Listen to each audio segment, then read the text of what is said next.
Hey guys, good morning. Good morning. Good morning. Good morning. How are you doing? How are you doing? How are you doing? I hope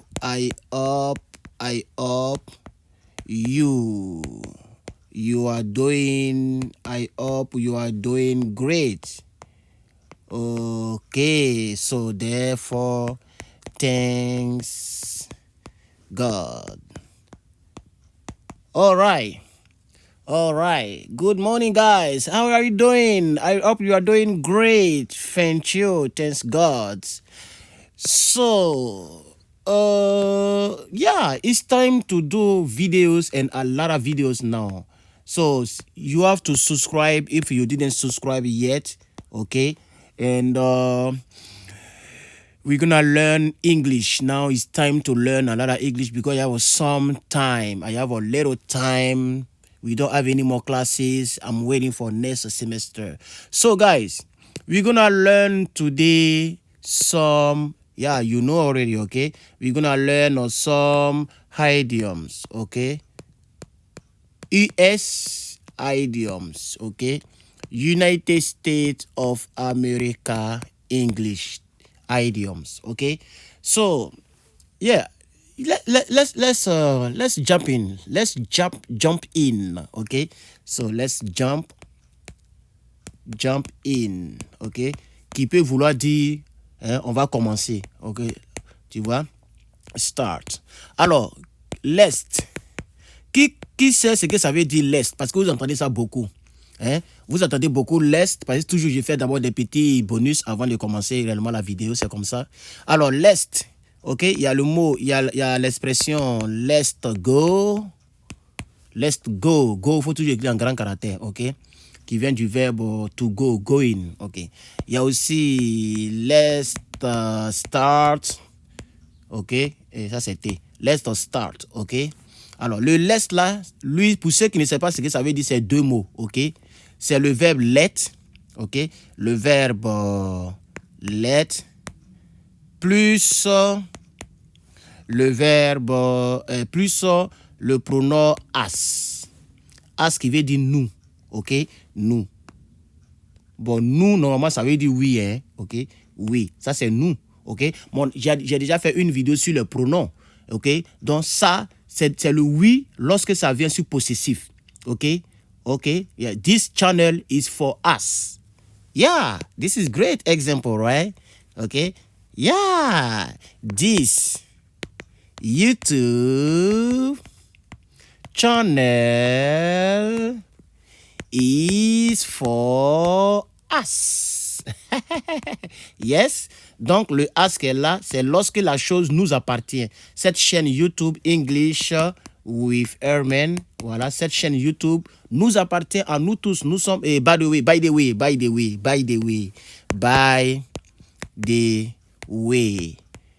qui veut dire en passant, ok?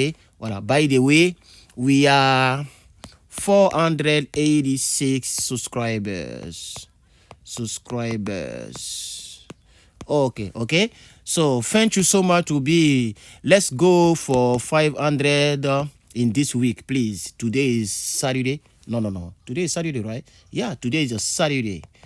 Okay. Anyway, let's move on, okay? So I was trying to explain you. J'essayais de vous expliquer d'où vient le mot let's go.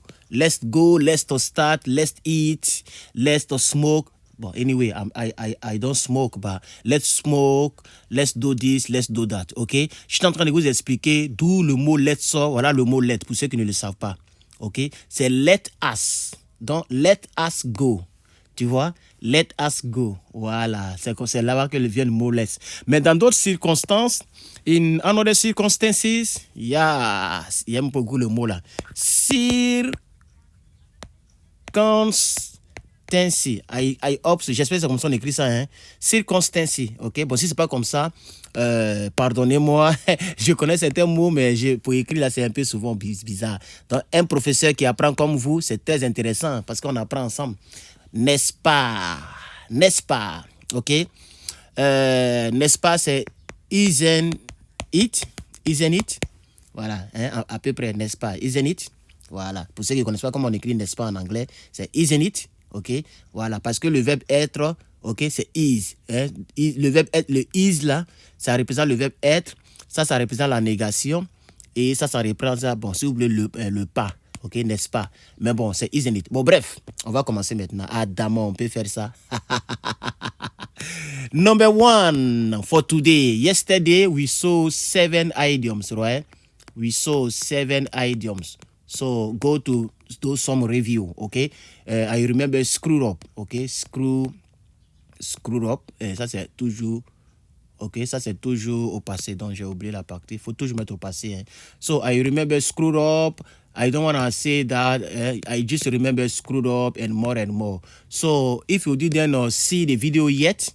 If you didn't see, ok, donc je vous ai dit que quand tu fais le passé, le did est déjà le passé. Donc le verbe qui va suivre, il faut mettre à l'infinitif. Il faut mettre au présent, ok. If you didn't or did not, didn't, ça c'est déjà le passé de do. If you didn't see, tu vois non, voilà, faut pas dire if you didn't saw. C'est vrai que le passé de voir c'est saw, ok.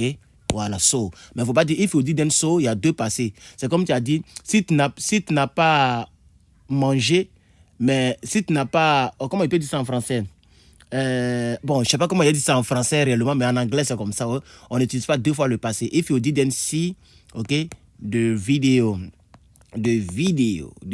yet, ok, you should. Ok?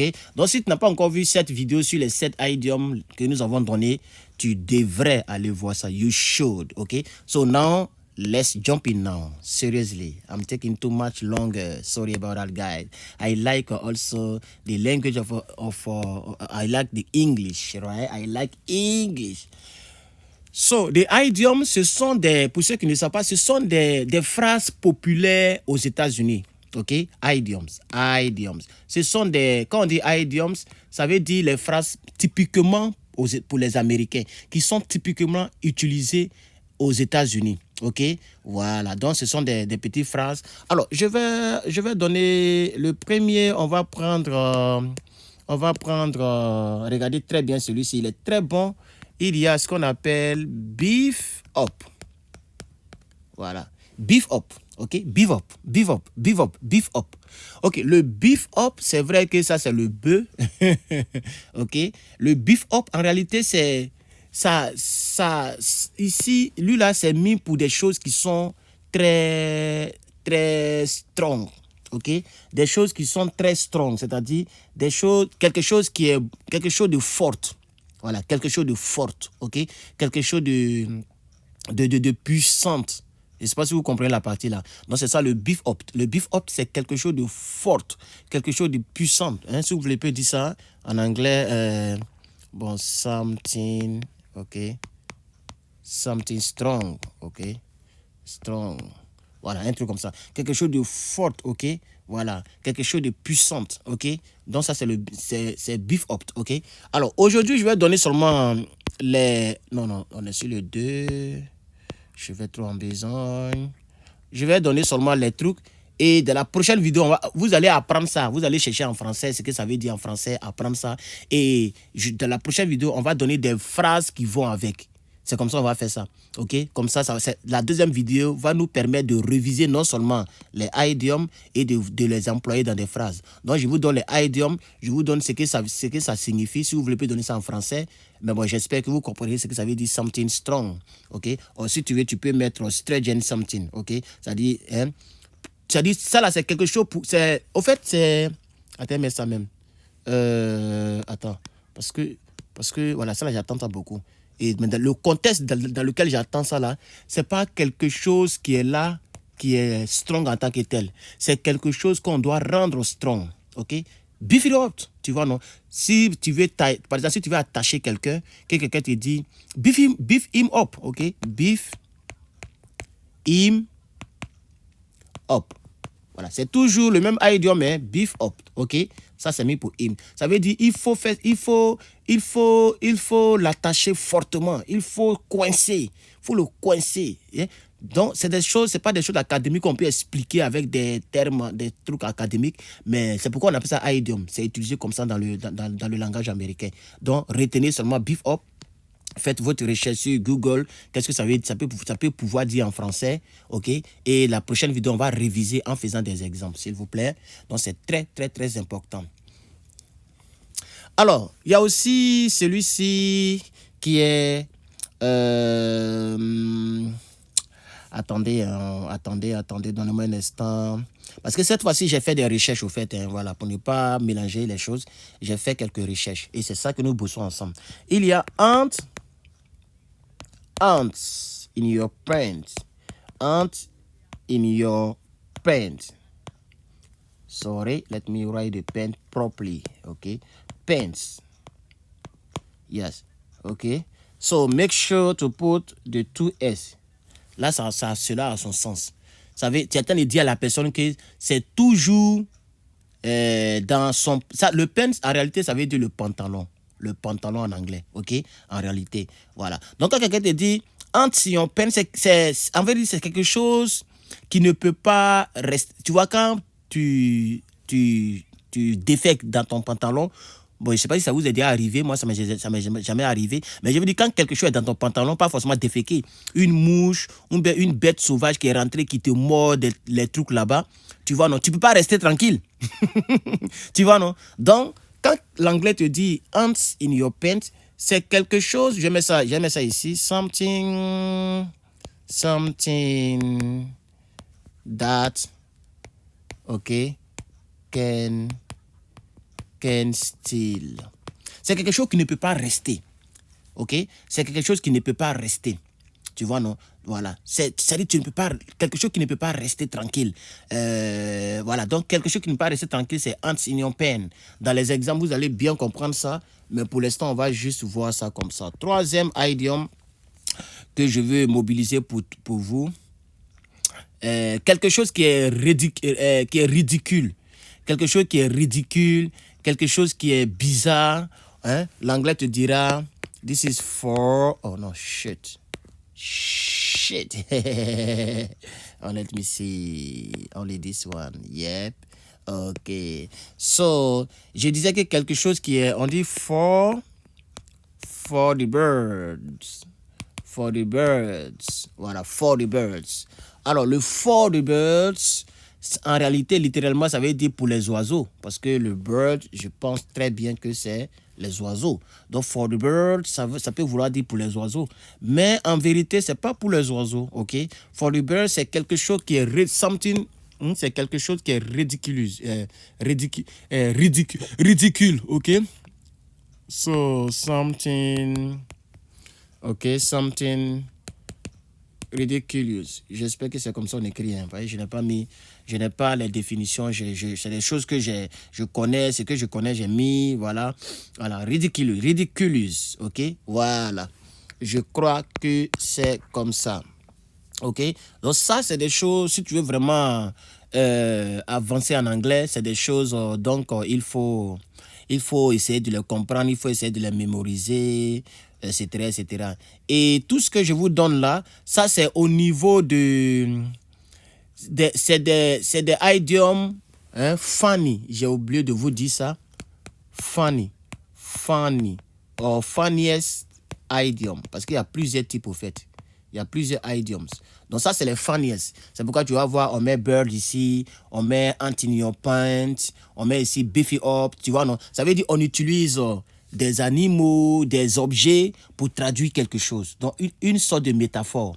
Parce qu'ici, on a le bœuf, on est d'accord. Or, on a le bœuf, mais à cause de ce qu'on a mis up, ça devient quelque chose de fort, de strong, ok? Ici, on a le pantalon, qui est un vêtement, ok?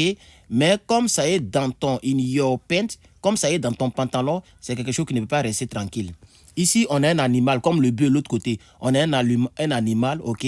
Mais comme c'est l'oiseau, je ne sais pas pourquoi ils prennent ça. C'est des choses qu'on peut expliquer académiquement, mais comme c'est l'oiseau, c'est quelque chose qui est ridicule. Donc, en réalité, c'est des images qui font à peu près rire. Tu vois, le bœuf, donc quelque chose qui est dans ton pantalon. Et puis maintenant, les oiseaux, c'est des funniest idioms. I forget completely to tell you that, okay? So, let's move on. Let's move on now. I hope you understand something today, and I'm very glad. Hein? Voilà, ça c'est très bon aussi à retenir. Non, quand tu mets l'accent, tu mets plus A. Ok? Quand tu mets comme ça, il ne faut plus mettre l'accent. Si tu mets l'accent, c'est une redondance. Soit tu mets l'accent, tu enlèves le A, ou tu mets le A, tu enlèves l'accent. Ok? So, anyway, so I'm very glad. I'm very glad. Ok? Voilà, ça veut dire je suis très ravi. Hein? Tu peux dire I'm very glad to see you. Tu vois, to see, to see you. L'anglais américain te dira to see ya. Voilà. Tu vois, I'm very glad to see ya. Hein? W-A, to see ya. Le you, ils aiment dire ça, to see ya. Tu vois un peu, non? Ok. Ben, si il veut te dire au revoir, il te dit see ya. Voilà, ça c'est l'anglais américain, ça. See ya, ça veut, en réalité, il veut dire see you. Ok, British, ou tout le monde, l'anglais normal c'est see you, mais l'américain te dira see ya. Ok, so let's move on for 4 because I'm giving too much information. And this is great. It's great for you too. You are learning. We are learning, right? So it's very great to have more and more and more. Ok, quelque chose qui est dérangeante, quelque chose qui te dérange, ok? Quelque chose qui te dérange. Le verbe déranger, c'est bore, pour ceux qui ne savent pas. Ok? Sorry to bother you. Sorry to bother you. C'est à peu près comme brave, c'est à peu près comme le frère. Brave, mais tu enlèves le R qui était ici. Si c'était brave, tu allais mettre un R ici, là. Ici. Voilà. N'est-ce pas? Donc, quand tu enlèves le R, ok, ça devient dérangé. Ok? Donc, le truc, le brother, ok? Ou brother, les gens disent brother, ok? Donc, quand tu enlèves le R, ça devient brother. Ok? Ça veut dire le frère. Tout ça, on apprend, hein? Ah, bon. C'est pourquoi il faut avoir le cahier pour prendre note. Et ça veut dire le verbe déranger. Déranger. Ok? Donc, sorry to bother you. Ok? So, let's move on now. Donc, quelque chose qui te dérange. Comme on dit ça dans le truc, dans l'idiom, funny idiom et English. United States of Funniest Idioms. Comme on dit ça? On dit get my goat. Là encore, on prend les animaux. Ok? Donc, c'est à peu près les animaux. Parce que je pense que le goat, ok? Le goat, ok? Donc, c'est comme ça. Get my goat. Voilà, tu vois. Get my guts, ok? Et n'oubliez pas le S, hein, sinon le sens va changer. Voilà, get my guts, ok? Voilà. Donc ici, je pense que c'est la chèvre. Attends, je vais vérifier avec vous. C'est comme ça que je vais faire maintenant. Je vais toujours vérifier avec vous. Voilà. Guts, c'est O-A-T, hein, je crois bien. On va voir qu'est-ce que c'est, image, voilà. Herman Ivaraye, c'est Speak English with Herman, ok? Voilà, donc le GOT, c'est donc, voilà, c'est lui là. En réalité, c'est lui là, ce type-là. C'est ce type qui est là, c'est lui qui est le GOT, ok? So, let's move on. Donc, je vous ai dit, ils ont pris les animaux, ils ont pris ici, maintenant, on prend ça aussi, tu vois? Donc, c'est pourquoi on dit c'est funny. C'est pourquoi on dit c'est funny. C'est pourquoi on dit ça fait rire, tu vois? Funny. Voilà. Funny, ok, idiom, ok, voilà. Pourquoi? Parce qu'ils prennent les animaux. Ici, c'était l'oiseau. Ici, maintenant, c'est le cabri, ou bien le mouton. Bon, le cabri. So, let me give you the definitions, ok. On n'a pas de déranger. Voilà, donc, ici, c'est something. Donc, il faut prendre note, mon frère. Voilà. Something that. Ok. Qu'est-ce que je peux dire ça? Something that really. Or that is really, ok, bother you. C'est le mot bother là qu'il faut insister là-dessus. Ok, voilà. Tu vois, c'est quelque chose qui te... Et le mot bother, il y a un autre mot qui va avec, qui me vient à l'esprit. Ça, c'était une camarade là qui me disait ça. Voilà. You are too annoying, ok. Voilà, tu es ennuyeux en français, non, je crois bien. Voilà, donc il y a ça. Ok, voilà. comme ici on a dit something, on va mettre le S, ok, à cause de something, ok, voilà, parce que something c'est à la troisième personne du singulier, c'est it, ok, donc à chaque fois que quelque chose, le verbe, ça c'est un verbe to annoy, ok, donc tu mets S à la fin, ok, so something that really bother you or something that really annoy you. This is called gets my guts. Gets my guts. Tu vois, non? Voilà. Tu vois? Donc après, quand on va voir les exemples, ça va nous permettre de réviser. OK? Donc, on verra les exemples. So, number 5 now. Right, I test number 5. Yes, number 5. So, number 5. So, today we're going to see 7 again, like before. OK? On va voir 7. On va aller de 7 en 7. Pour ne pas que ça soit trop nombreux et trop, quoi. Pour qu'on puisse apprendre. Donc, mettez à jour. Parce qu'après, on va faire une révision générale. OK? Voilà. Donc, c'est des choses qui font un peu rire. Alors, le 5e ici. OK? Le 5e, ça, on va prendre aussi côté animaux. Les animaux. OK?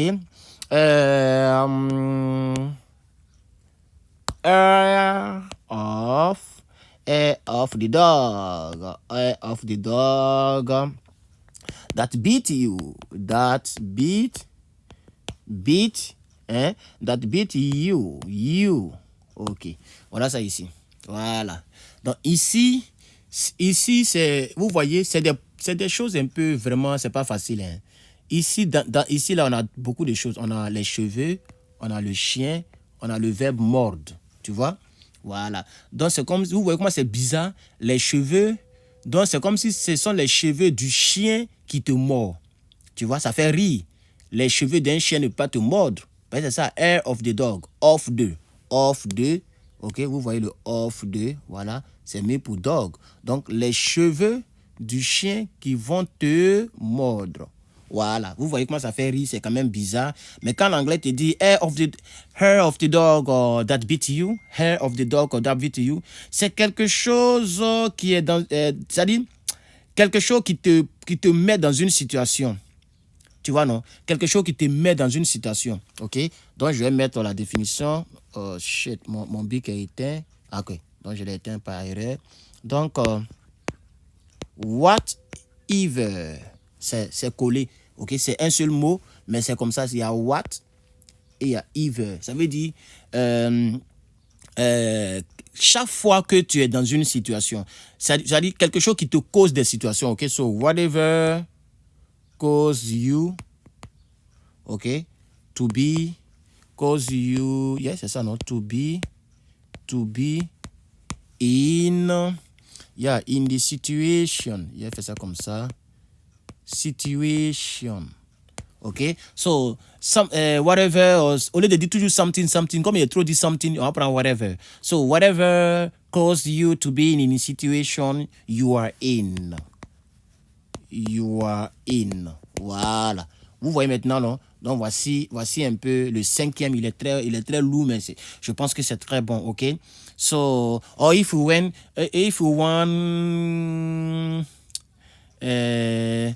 ok, if you want, on peut dire ici, je vais dire ça autrement, quelque chose qui t'envoie dans une situation pour être dedans encore. Je sais pas comment je vais dire ça, franchement. Go get more, ok, more of that. Yes, I think this one is pretty good. OK? Donc, retenez ça comme ça. Je suis désolé. Mais j'espère que vous comprenez un peu. OK? Voilà. Donc, lorsque les cheveux du chien te mordent, ça veut dire que tu es dans une situation. Il y a quelque chose qui te permet d'être dans la situation dans laquelle tu es. Voilà. J'espère que vous comprenez. Parce que la définition même est claire, mais c'est pour expliquer, comme c'est les idiomes. OK? Comme c'est les idiomes. Donc, idiome, c'est pas toujours facile à expliquer littéralement. C'est à cause de ça. Sinon, la définition, elle est claire. C'est quelque chose qui va te causer encore de rester dans une situation dans laquelle tu es déjà. Voilà. C'est-à-dire, tu es dans une situation, OK? Et il y a quelque chose encore qui vient t'enfoncer dans la situation. C'est pourquoi j'ai mis ici more of that. Go get, la chose te permet d'être encore dans la chose que tu es. Tu vois un peu, non? More of that. Donc, j'espère maintenant que vous comprenez un peu. Donc, c'est un idiome qui est vraiment très bon. Ça fait rire, mais c'est bon. Parce qu'on a le dog, Le dog qui te mord, mon bic là, quel problème? Ah, Adam, on peut faire ça.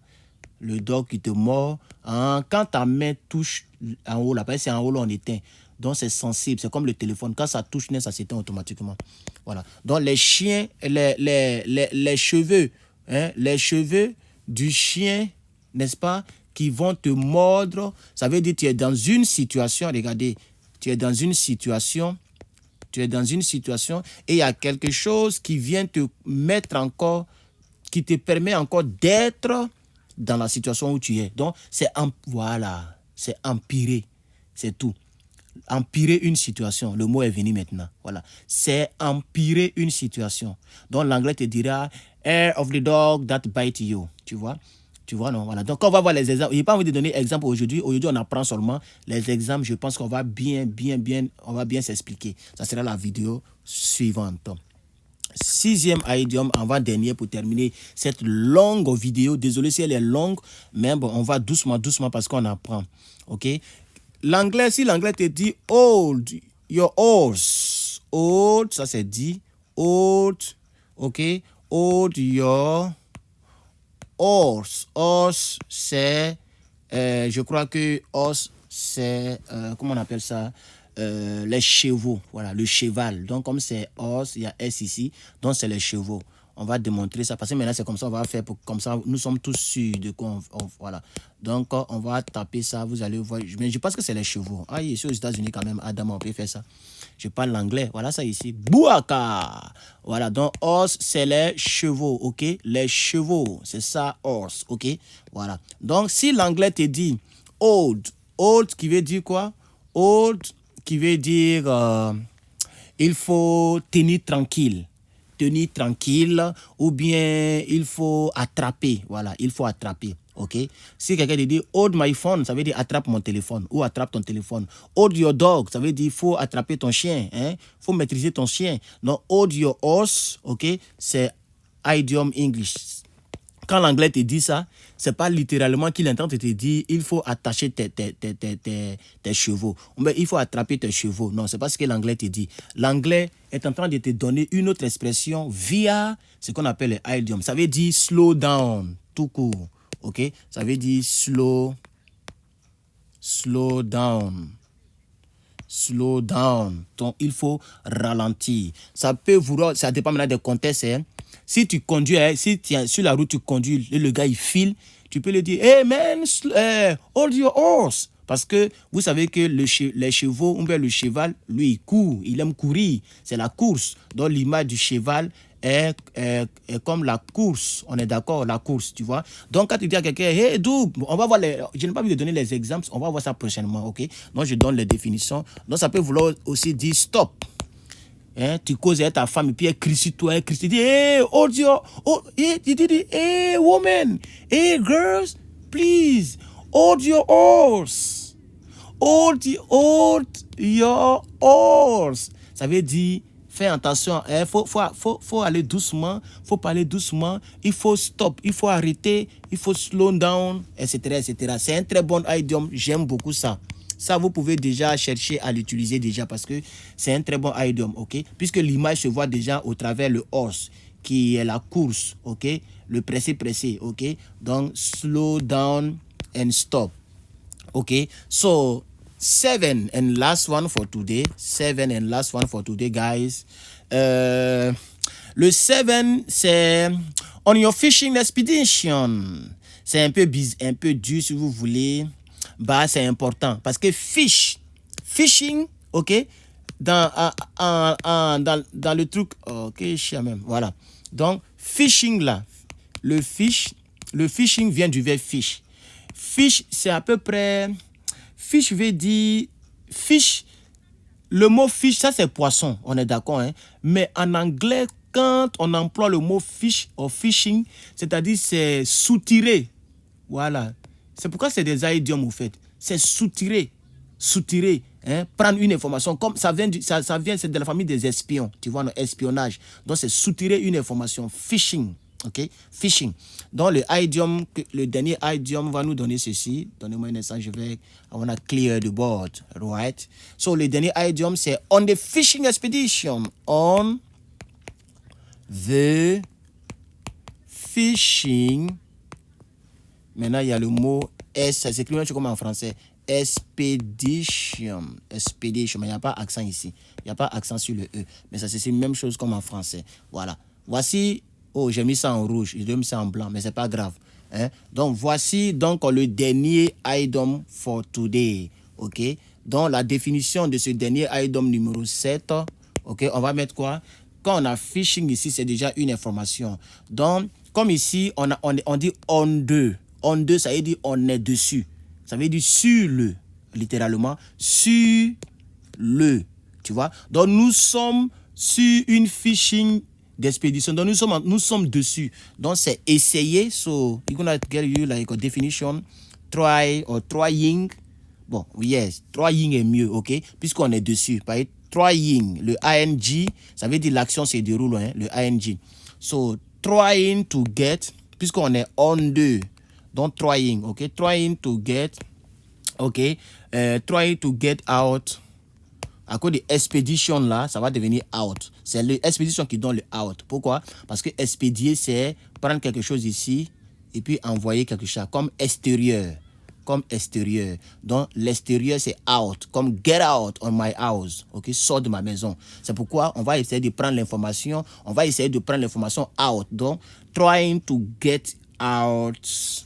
Hein? Try to get information out. So, I need to put information here first. So, yes, I want to give you clear explanation. Okay? So, trying to get information. Ok, so try to get information out.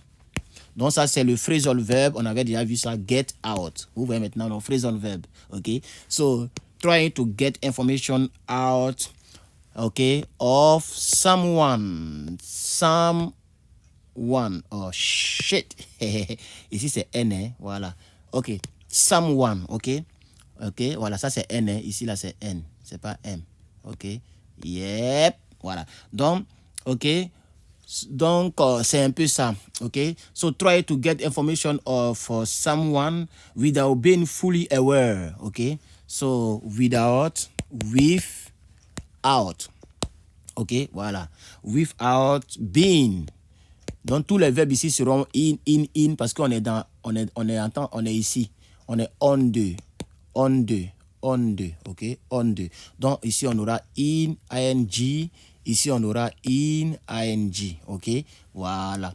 Donc, trying to get information out of someone without being fully. Tout ça, je vais bien vous expliquer, ne vous inquiétez pas. Aware. A-W-A-R-E. Aware of what?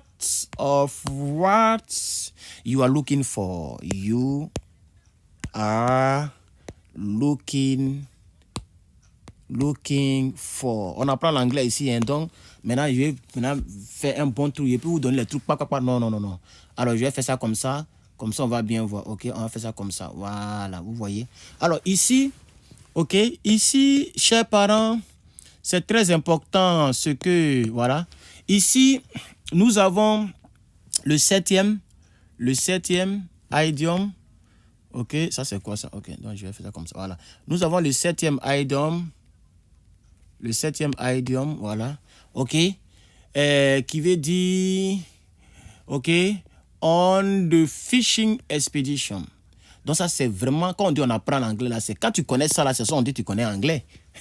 Non seulement c'est anglais, mais c'est encore idiome. Donc c'est encore anglais codé. Alors je vous ai dit que quand tu vois fishing, c'est toujours le fait de prendre une information. Tu vois, comme on est on deux, donc ça veut dire ça c'est de où tu essaies de prendre. Comme c'est expedition, tu entends de prendre ça de quelque part pour envoyer ça quelque part, faire sortir ça. Donc c'est ça qui nous donne cette définition que vous voyez ici. Ok, trying, parce que ça se déroule toujours, n'oubliez pas ça. Trying to get information out, so get out, phrasal verb, of someone without, ça veut dire sans son consentement. Non, without, ça veut dire sans simplement, sans. Ok, sans, ok. Without being fully aware, ça veut dire être avertir. Les deux là, attendez, voilà, les deux là. Being aware. Fully, ça veut dire totalement, complètement. Hein, parce que le verbe full, ça veut dire rempli au fait. Rempli, full, ok? I'm full, mon ventre est rempli, je suis rassasié. Donc, fully, ça veut dire complètement, totalement. Donc, without being fully aware. Aware qui veut dire averti. C'est pourquoi quand tu vas dans les cours américaines, ils vont toujours mettre be aware of the dog. Si la plupart de ceux qui ont des chiens, ils achètent cette pancarte, on le vend ça sur Amazon. Ils vont te dire be aware of the dog. Voilà, ça veut dire sois averti du chien. Ça veut dire on te dit qu'il y a un chien là, ok? Donc c'est ça qui est là. Hein? C'est pourquoi je vous parle de ça. Being aware. Donc, ok, c'est très important. Hein? On the fishing expedition, ça veut dire trying to get information. Hein, donc out of someone without being fully aware of what you are looking for. Tu vois un peu, non? Ça veut dire que tu cherches une information, n'est-ce pas? Puisque le phishing, c'est une histoire d'espion, une histoire de prendre des informations. Tu cherches une information, ok? Tu vois un peu, non? À partir de quelqu'un. C'est-à-dire, tu veux prendre une information sur Herman, mais tu n'es pas averti, ok, de ce que tu cherches. Tu vois un peu, non? Voilà. On dit without being fully aware of what you are looking for. Tu vois un peu, non? Voilà. Donc, je ne sais pas si vous comprenez un peu, mais dans les exemples que je vais chercher pour vous, que je vais bien faire pour vous, je pense que ça va beaucoup nous aider. Alors, la vidéo est très, très longue. Il faut vraiment que je la conclue. Donc, on va réviser, on va juste réviser un peu très rapidement. Alors, le premier que nous avons vu ici, ok, le premier que nous avons vu, c'est, ok, beef up, ok, so beef up, ok, qui veut dire quelque chose de fort, quelque chose de puissant, voilà.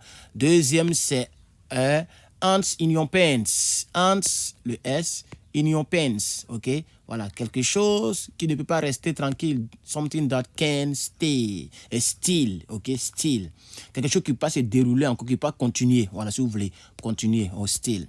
Voilà. On a aussi for the bird, ok? Please for the bird, tu vois? Quand tu parles et puis tu parles, le gars n'est pas d'accord avec toi et puis il dit please for the bird, ça veut dire c'est ridicule, ce que tu dis là c'est ridicule, ok? Voilà. Quatrième, c'est gets my guts, ok? C'est quelque chose qui te dérange, bore you. Quelque chose qui te dérange, qui est ennuyeuse. Cinquième, on a of the dog that bite you. Ça, c'est pas beat, c'est bite. J'ai mal prononcé, j'ai dit beat. Ok, beat, c'est dangereux. Hein? Beat, ça veut dire le sexe de garçon. Hein? My beat, ok. Mais ça, c'est bite. Donc, je pense que j'avais mal prononcé, excusez-moi. Ça, c'est bite, ok. So, of the dog that bite you, ok. Ça veut dire quelque chose, hein, une situation qui vient empirer ta situation, qui vient te mettre dans la situation dans laquelle tu es. You are in. Tu es dans une situation, il y a une chose qui vient encore te mettre encore dans cette situation, ok? Yeah, so of the dog that bite you, ok? Voilà. On a sixième ici, hold your horse. On a dit horse ici, c'était une histoire de course et de la vitesse, ok? Donc hold qui veut dire il faut attraper. Donc les deux vont te dire de te calmer. Donc tu dois te calmer, tu dois arrêter, tu dois slow down, tu dois ralentir. Et le septième que nous venons de voir, c'est donc on the fishing expedition, essayer d'avoir des informations que tu cherches sur quelqu'un sans être averti de ce que tu cherches. Ok, c'est pourquoi on dit of what you are looking for. Ok, fully aware of what you are looking for. Ok, so guys, I hope this was great for you. So thanks for watching. Right? Thanks for watching. Le T il est ici, ENG.